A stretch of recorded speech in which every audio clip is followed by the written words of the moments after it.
नमस्कार, दीप्स किचन मराठीमध्ये मी दीपाली आपलं मनापासून स्वागत करते। चला तर मग आजच्या आपल्या रेसिपीला सुरुवात करूया। उपवासाचे राजगिरा पिठाचं दिरडं कसं करायचं ते दाखवणार आहे।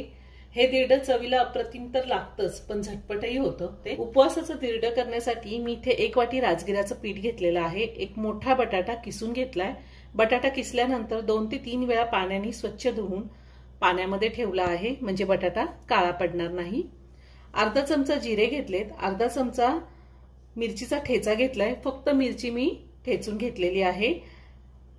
अर्धा चमचा लाल तिखट, 2 चमचे शेंगदाण्याचा कूट, भाजलेल्या शेंगदाण्याचा कूट घेतलाय, 1 चमचा दही, चवीनुसार मीठ आणि आपल्याला तेल लागणार आहे। तेल किंवा तूप तुम्ही काही वापरू शकता। मी इथे एक बाउल घेतलाय, त्यामध्ये हा किसलेला बटाटा घेते। बटाट्यामधलं सगळं पाणी मी काढून घेतलेलं आहे। आता त्यातच आपल्याला राजगिराचं पीठ घालायचंय।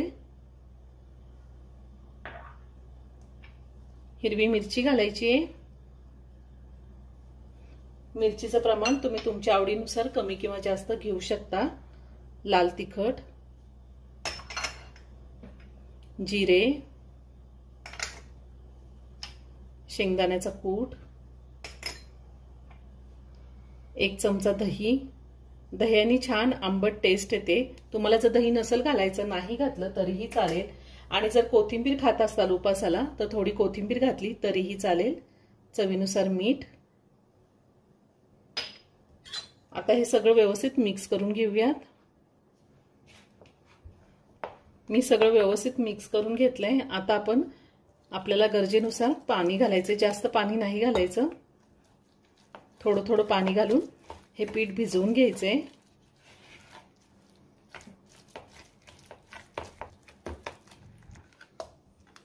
मी पीठ व्यवस्थित भिजवून घेतलेलं आहे। आपल्याला जास्त घट्टही नाही आणि जास्त पातळही नाही करायचं पीठ। हा 1 ग्लास पाणी घेतलं होतं, त्यातलं पाणी थोडं शिल्लक राहिलेले। आता आपण दिरडं तयार करून घेऊयात। मी गॅसवर तवा ठेवलाय, तव्याला थोडंसं तेल लावून घेते।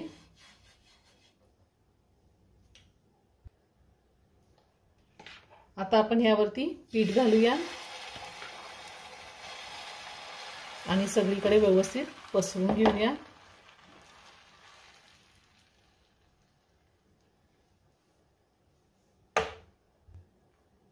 हे सगळं व्यवस्थित पसरवून घेतलेलं आहे।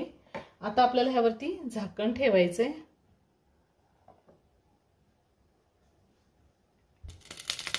साधारण 2 ते 2.5 मिनिटं मी हे एका साइडनी चांगलं भाजून घेतलेलं आहे। आता आपण ते पलटी करून घेऊया।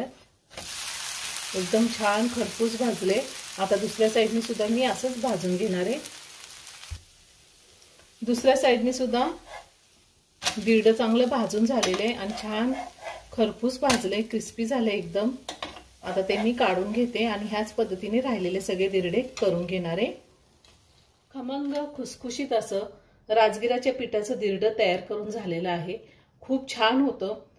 आपण हे दिरडं दह्यासोबत किंवा उपवासाची काकडीची कोशिंबीर किंवा असंचही खाऊ शकतो। खूप छान लागतं। तुम्ही एकदा नक्की करून पहा। व्हिडिओ जर आवडला तर व्हिडिओला लाईक आणि शेअर करायला विसरू नका। रेसिपी आवडली असेल तर कमेंट करून नक्की कळवा। पुन्हा भेटूया अशाच एका छानशा साध्या आणि सोप्या रेसिपी बरोबर। धन्यवाद।